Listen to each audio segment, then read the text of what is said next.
All right, so welcome everybody to our first session where we share some really cool things with all of the pathways. So today we have for you a teacher panel. And so what we've done is we've asked 5 of our teachers to join us today. These are teachers who have participated with us through each of the various pathways. So either engineering, computing, digital media, and biomedical. And they're joining today to share some of their experiences with you through a series of questions that we will ask them. So without further ado, I guess if each of the panelists could just take a minute to introduce yourself, if you could tell us your name, what your background is from teaching. Are you a math teacher, science teacher, maybe what level, how long you've been teaching, and which of the pathways you're currently teaching on. Something, around that. You can even be more specific about what pathway courses you're teaching. So I will start with the first person that I see, which is Tim. So thank you, Tim, for joining. If you could introduce yourself.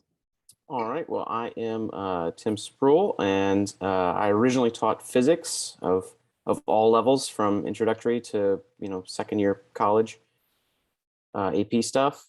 Been teaching about 10 years now, and just started the pathway stuff last year. And I do intro to engineering, principles of engineering, and then we have discussed engineering design and development, as well as a new course that I can't remember the name of that involves drones. And so there you have it. Awesome. And where do you teach? Oh, Woodlawn High School in Baton Rouge. Thank you. All right. Next up is Lacey.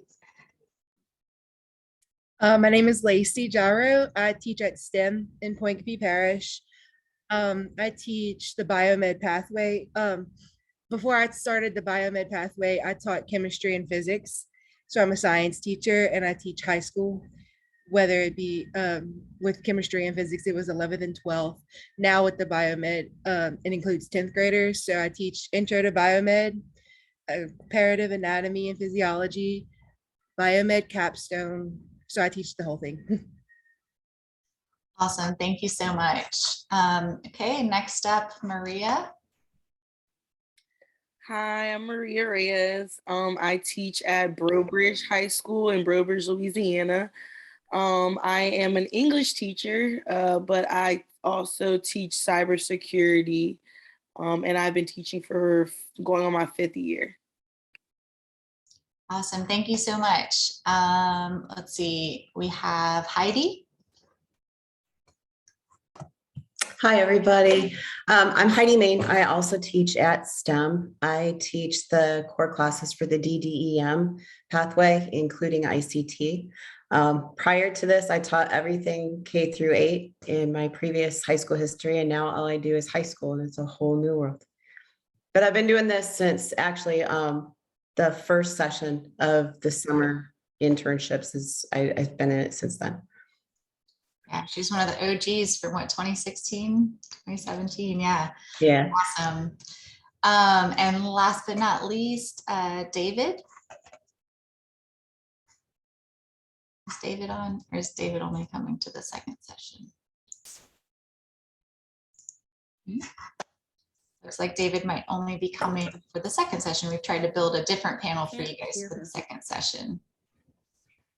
Okay, awesome. So we'll go ahead and get started with the questions. So what I'm going to do is I'm going to just go in the order that I just went in, and we'll start with Tim for the first question, and we'll rotate who gets to go first for each of the questions, because generally the first person has a lot to say, and sometimes the other people are like, yeah, exactly that. Yeah, I agree. So we'll kind of switch who gets to go first. So we'll start with Tim, and then each of the panelists will answer the same question.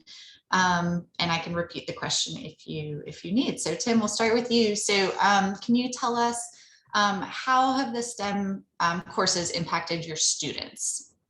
Okay, so the number one impact on the students is exposure. the three main things, they get exposed to all sorts of different, in my classes at least, different types of engineering that they didn't even know existed. And anyone who's a professional in that field will tell you that we just scratched the surface. It's not like they're getting a PhD in a bunch of different kinds of engineering, but they get to see what's out there. The other big impact or exposure is getting to design and build functional objects that they've never even thought of before. So, we learn about something that relates to the field of engineering, and then they're doing it with their hands. And sometimes it's great, oftentimes it's not, but they're seeing how all that stuff works. And then building on that is they're getting to use tools and techniques that they've never even thought of or seen before. And so it really helps them grow as like a whole person, just through all these different forms of exposure. I think that's the biggest impact on the students. Awesome. Thank you, Tim. All right. So Lacey in biomed, if you could answer the same question, how have the STEM pathway courses impacted your students? They actually really enjoy the fact that it's full of different projects and things. So this year I was lucky to get a lot of things in. So we were able to get like suture kits. We were able to get some pigs to dissect, some brains, some hearts. So it was really fun this year. We were able to do a bunch of dissections, which they really enjoyed. For the capstone, which was like, this is the second year we've done it, but this is my first year doing it. It was really interesting. They were able to leave the school at a certain time, go to the clinic, which of their choice. They were able to choose any clinic around the parish. Even one went to St. Francisville, and they were able to work there. They bonded with the people there. They were able to bond with the patients, and their projects to explain to me like what they had been doing. Just different things were amazing. Just the way they were able to bond with people in the community. Excellent. Thank you. Maria, same question to you. How has computing impacted your students? Yes, ma'am. I would say learning about cybersecurity gave them an option in life where they don't have to go to a four-year university. It exposed them to different paths that they can go, because I teach in an area where a lot of students don't want to go to college. So cybersecurity really opened up a new window for them, and to explore like, oh, this is a career I can do, and I don't have to go to college. I can just take classes or go to a 2-year university. So I feel like that impacted my kids a lot. And they also love the projects that were involved. Surprisingly, they did like research. They did a lot of research, so that helped them out too. And I would say it gave them a break from their core classes for sure. I love that. All right, Heidi, same question to you for digital media and computing. Well, I found for some of my kids of two real quick things. The first thing is that for some kids, it seemed like it was a really cool outlet. This year, for example, there were 2 classes that each had one young man different kids, but that were just very quiet and I felt like they were a little bit lost at the beginning of the year. And by the end of the year, they were just blowing me away with their talent in these. I mean, and that kind of ties into the second thing is that a lot of times kids will start these classes saying, oh, I'm not a computer kid. Oh, I'm not a creative. And by the end of the first semester, even, they're knocking out like the most creative things, or they're getting really, there's the kids that said they couldn't do coding, and then they turn out giving me the best product. So it's just been really cool to see it give these kids a chance to kind of explode in a way. Awesome. Thank you so much. I guess we'll hold questions till the end. So if anyone who is not on the panel has any specific questions related to the prompts that we're giving to the teachers, or if you just have general questions, you can send them through the chat, and we will make sure that those get answered at the end. All right, so second question, and this time we're going to start with Lacey to answer first. How did the STEM Pathways training affect your teaching practice? So this is my only my 3rd year teaching. I don't have a teaching degree, so I wasn't really trained to like create lesson plans or create PowerPoints to lecture, things like that, or even create the projects that we do in these classes. So whenever I was in chemistry and physics, I had a lot of help. I had a teacher, mentor, so they were able to help me get started, but I was really nervous and it was really hard for me to do. But once the next year, once Miss Solano talked to me into doing the pathways, we we sat there and we talked about it. And in the training, the first training, I was kind of nervous, but just the materials that y'all give and y'all help us create these PowerPoints, create these projects, make them better. We're able to give you our input and tell you, hey, this might not work for some students. And it's just awesome. Cool, thank you so much. All right, Maria, same question to you. I would say it taught me to be patient. Definitely learning something new as a teacher is very difficult, especially if you've been doing something your whole life. So taking you out of your comfort zone. It was definitely challenging for my teaching, but other than that, in the cybersecurity, they gave you lesson plans. They gave you like, how to track your minutes and what to do for each section. It gave you a teacher version as well as a student version. So that it wasn't really difficult to prep. I didn't really need like a week to prep. I could really look at it, during my planning period, if I want to be honest, and just like review, because of the training sessions over the summer really helped. But I would definitely say being patient. It taught me to be more patient. Great, thank you. All right, Heidi, how has the training impacted your teaching practice? It completely spun my world around. I was one of those, I can't computer science people, and here I'm teaching programming.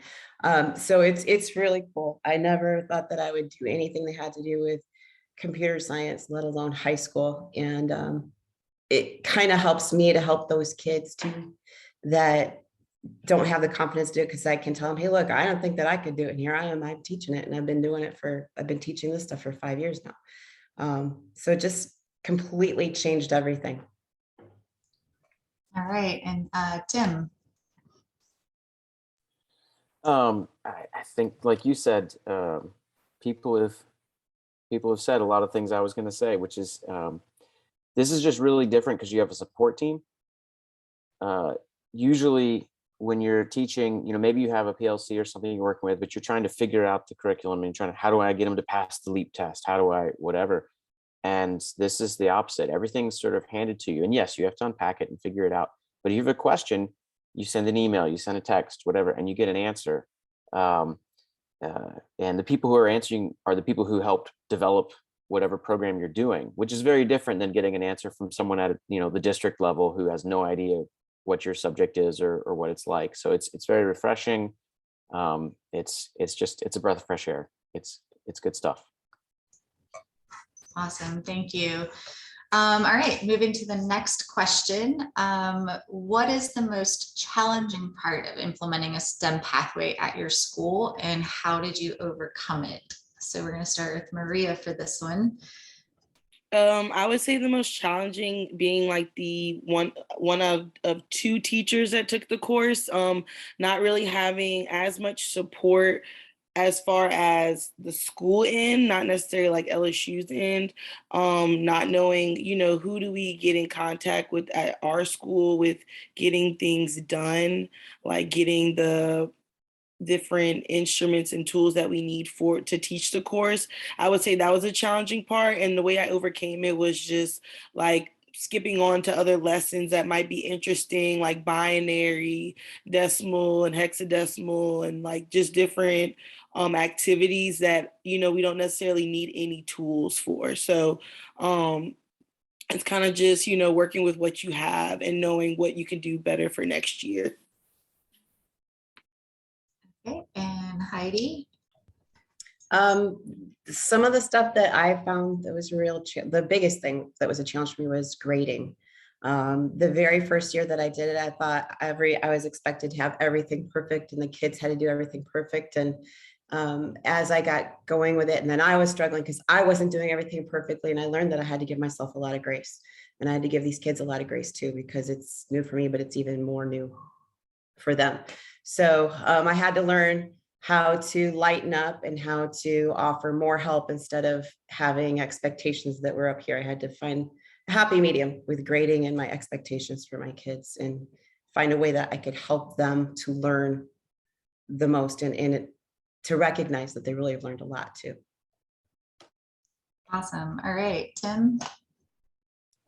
Oh, I made a list. Money, supplies, messes, and unpacking the curriculum. I'm very lucky that our program's well funded and I have a coordinator who helps. I just tell her what I need and she orders it. But with the pandemic and stuff, there are things that we ordered in August of last year that I got about a month before school ended.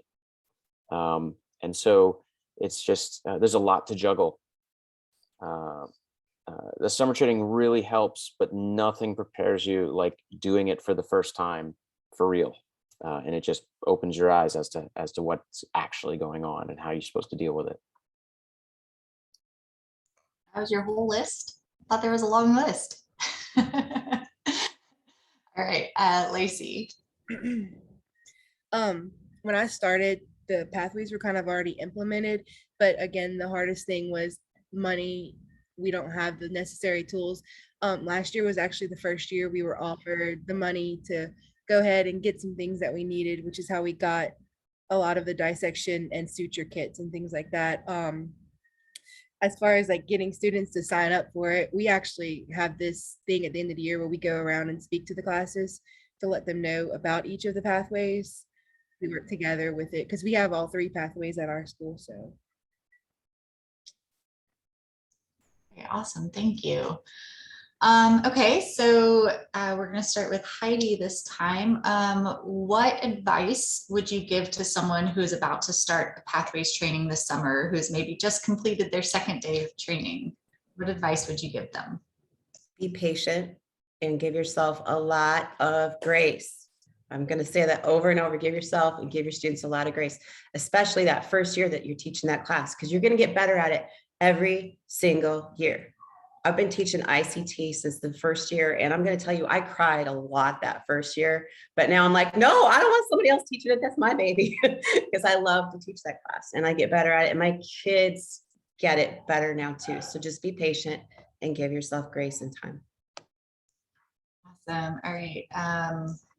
Crap, I've lost track of who's next. Lacey, right? Everyone moved on my screen. Somebody moved, and so you guys moved in order. All right, Lacey. It's fine. I would just say to enjoy it. It's very helpful. They give you all the tools that you need as far as teaching the class. Now, to get your materials, you'll have to speak to the school board and administrators at your school. But during the training, just make sure you ask all of the questions you have, regardless of how crazy it may seem to you. Just ask. They'll be happy to answer it. Awesome. All right, Tim. Okay, just like Lacey said, have fun.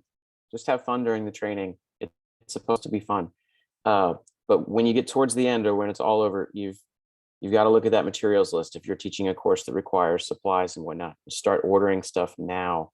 And if you're going to have budget or time constraints throughout the year for whatever reason, start planning alternatives. Start unpacking that curriculum and going and looking at, what do I need to make this a virtual lab? Because we're never going to be able to do that. Or do I need to talk to Vanessa about some alternative whatever because of my kids' needs?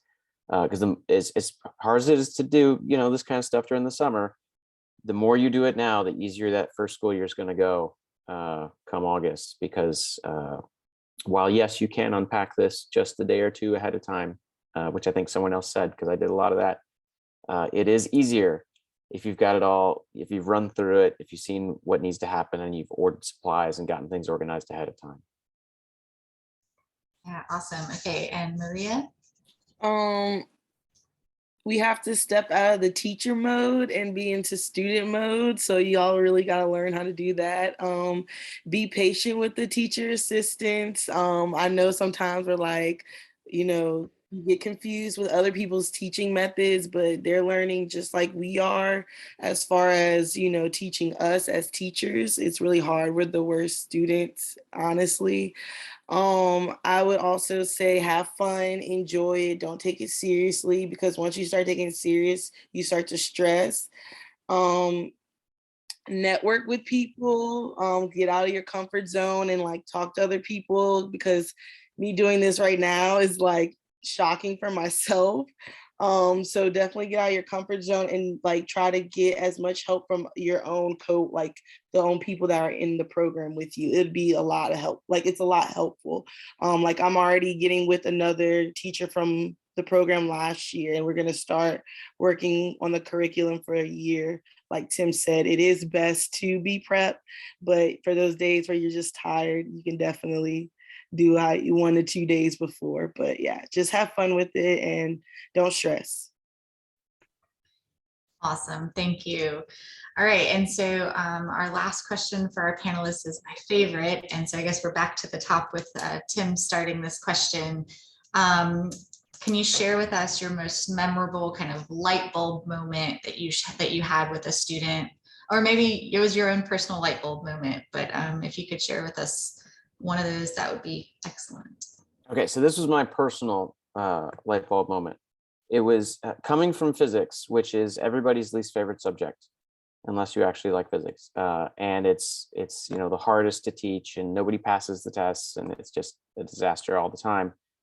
But AP and everything else, you got to pass all these tests. The kids got to get the scores. Like, this is an elective, and not that it isn't a course that should be taken seriously and whatnot, but like this is the opposite of a core class. And when you get that click in your head that like we can let loose a little bit and we can have fun, and we don't have to get through 16 pages in chapter 28 through the textbook or whatever today. There's no leap test at the end. There's nobody breathing down your neck, and I think everyone else will probably say the same thing. It doesn't matter whether you're having a good day or a bad day. Anytime an administrator or someone from the district or whatever, when they walk by and the kids are hot gluing conveyor belts together and stuff, they think it's the most magical class in the school. Like you are just, making the next generation of people who are going to solve all the world's problems, which hopefully we are. But when you get that mental shift, that was what made it for me. Is all of a sudden I'm like, okay, this doesn't have to be just chop, chop, chop all the time. We can relax. Let's have some fun. Let's get some stuff done. It's going to be okay. And that's why I'm still here. Thank you for sharing that. All right, Lacey, what was a light bulb moment for you or a student or both?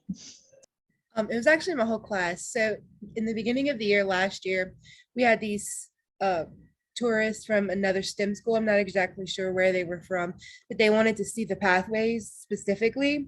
And the superintendent came too, and some other people from the school board. So I was really nervous. The principal warned us they were coming, and we had just finished creating cells out of Play-Doh. And actually, I'm sorry, viruses out of Play-Doh. So we had just finished it. They walked into my class. We had like maybe 10 minutes left. And we were kind of settling down. So I was kind of nervous because they walked in right then at that point. And I was like, of course, we're not doing much right now. So they started asking questions, and the students were able to tell them exactly what virus they had created and just information about it without even looking at the screen. So it was very awesome to see that. That just gave me chill bumps. All right, Maria. I think it was when the light bulb moment was when I told my kids, well, we're gonna take computer hardwares apart, and they were just so excited to like rip open a hardware, and I was like, this is new for me. I'm not really into computers like that, but they were just so excited. They're like, can I take the memory card home? Can I just take parts of the hardware home? Can we do this? Can we break down other things? So like they were excited to be very hands-on. And then like other students walking by were like, oh my God, what are y'all doing? Like, can I join?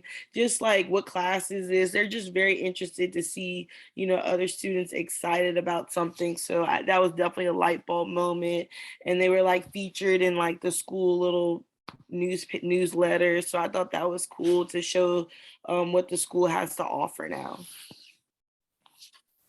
Love that. All right, and last but not least, Heidi. I think I've had many light bulb moments over the years, and a lot of them are just tied to the kids getting excited about this stuff. They, like I said before, a lot of them come into the year saying, oh, I can't do coding. This is going to be too hard. Or with digital storytelling, they might think that they're not creatives and they can do it. And then I always throughout the course of the year have other teachers come up to me and ask me about this project or that project because the kids were so excited about that they were talking to them about it. And then the other teachers that aren't doing any of the pathway stuff, they're just like, that sounds so cool. I love what you guys are doing. The kids are loving this. This is so good for them. So for me, that's kind of a big light bulb is when they're excited enough to tell other teachers about it. Awesome, great. Well, thank you all four of you guys for sharing your different perspectives from each of the different pathways. I hope that the other 92 people who are on this call, you can see that this is not a small cohort. This is a great cohort of teachers, and we're really excited to have you guys be part of it and to share. So I want to open the floor up for questions. Does anyone have any questions for our panelists? You can just come off mute and ask the questions. If you want to address it to a specific person, you can, or you can address it to the whole panel. So I will leave it open for questions. Please come off mute and ask a question. Yes, I have a question about the cybersecurity courses. Does that require coding with that? No, I don't do any coding. There's another teacher that does coding on campus. I just learned the basics, like what cybersecurity is, binary coding. It does like binary and hexadecimal, but it doesn't go deep as into like actually coding an image. There's another teacher for that part of the lessons. I hope that answered your question. Yes, thank you so much.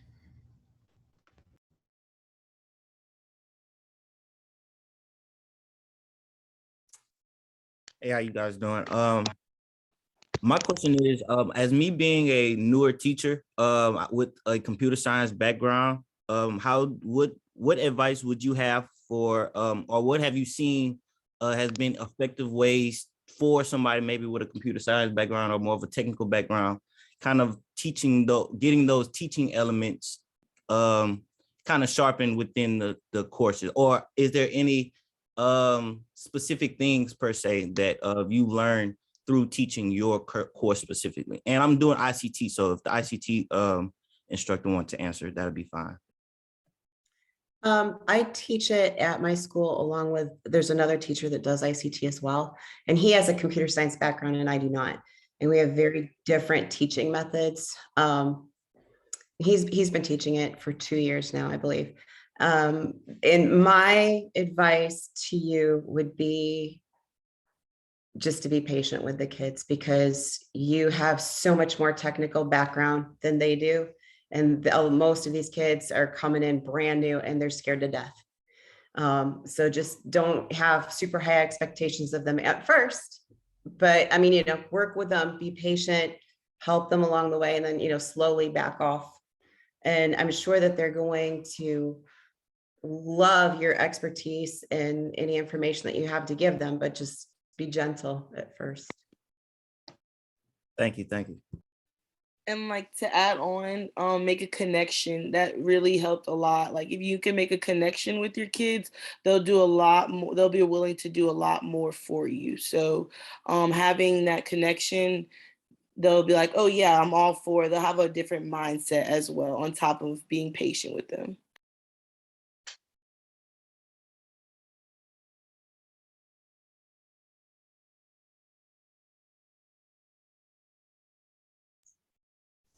Other questions? You can come off mute or drop it in the chat if you want. Hopefully someone else is monitoring the chat besides me.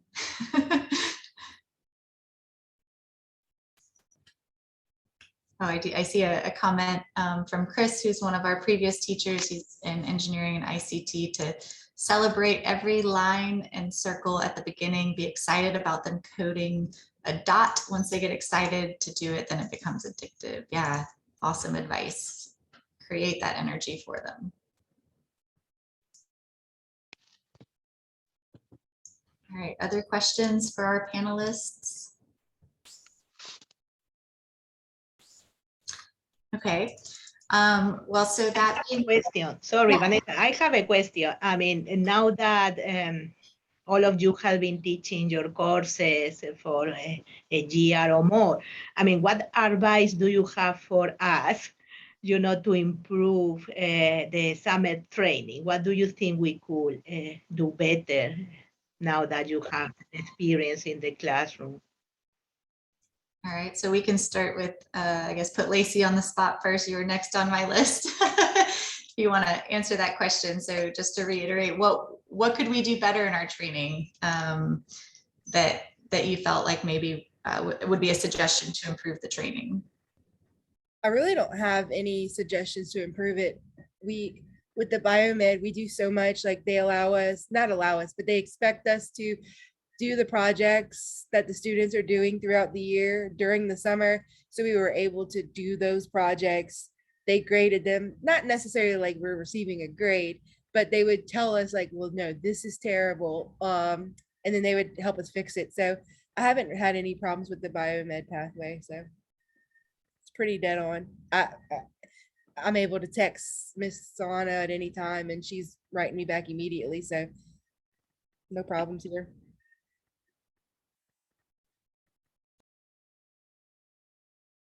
I guess Maria. I would just say like the improvement was just the organization, like making it flow better. I thought like we did a lot of jumping around whenever we were going through the course, like we were learning about Linux box and then jumping to something else. That was probably the most confusing part. But I felt like y'all worked on it more towards the end. But other than that, the sessions were helpful. The TAs definitely stayed after to like give you that one-on-one help, and that really helped a lot too. Awesome. Heidi, any suggestions for digital media or computing? I think the summer trainings are great. And I know that we have people we can go to with any questions at any time in all of the courses. And that's awesome to know.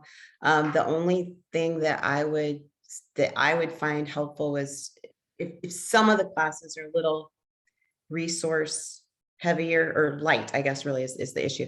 Like for example, programming digital media, I've got a plethora of online resources that I have people I can go to as well, but sometimes in the middle of class, I want to just be able to look up an answer to something or look up some guidance on something or another tutorial. And then coding for the web is a little light on that, but I know that that's something that we're working on too. So that's the only thing that I could suggest is some extra resources that we can check into on the fly, especially for those of us that might be going through a first or second year in a specific course. All right, and Tim? I don't know if all the courses are like this, but the engineering courses follow a pattern where every unit is the same, changes, but the format is exactly the same, unit to unit to unit. And it would have been really nice to like sort of do a mock unit, like take a unit from start all the way to finish. And I realized that would be kind of boring. We're teachers, I can look at this stuff myself. But for me, at least, it was several months in the school before it started to click to me that this was really just a repetitive pattern. And if I could figure out how I wanted to do all those pieces, that it would flow a lot better. And if I'd known that early on, or if it clicked early on, it would have changed some things. And I feel like, and I assume all the trainings are still over Zoom. Okay, well, when COVID's gone, a million years from now, doing this all in person like they used to, I think would be a huge improvement, but we can't control that. Yeah, unfortunately, and now that we've gone Zoom, it's allowed us to provide a lot more access and equity across the state, where it would be a challenge for people to drive, 4 or 5 hours and stay for the week. But yeah, we do, we are always on campus. So if you are local and you ever want to come visit us and do a one-on-one hands-on session, we are more than happy to accommodate that for sure. So thank you guys so much for those suggestions. And I just want to say that for all of you guys who are on here as well, as you're going through the training, I hope that we communicate to you that this is not just a one-way street where the Pathways is providing information to you. This is always a two-way street. So we really value your input, both on the content of the curriculum and from a training standpoint, this is our third summer doing it via Zoom. So I think that we're doing that a lot better this year than we did in 2020. But we're always striving for improving and making things better for the next set of teachers. So as you go through the training, make sure you keep a critical eye and ear open, and please give us that feedback. You will be given a survey at the end asking you how you enjoyed the professional development experience, but feel free to share that information with us as we go. I'm going to take Tim's suggestion and see if I can incorporate it in the next 10 days of my training sessions. So we love hearing y'all's feedback, and yeah, we want to make this better for your experience. So thank you guys so much for sharing those answers to the questions. I will throw it out to the other pathway leaders for computing, digital media, and biomed and middle school. Does anybody else have any announcements or thoughts that they would like to share?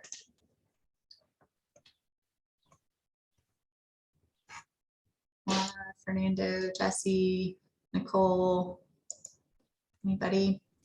I can't see all y'all's faces because there's 4 screens worth of faces. Anybody? Bueller? No? We're good. Good. All right. Well, we'll stick around to answer any questions if you have any. Otherwise, thank you guys for joining our first ever teacher panel. We'll have another one during the second session. So if you're here for the second session, we'll have different teachers with different questions.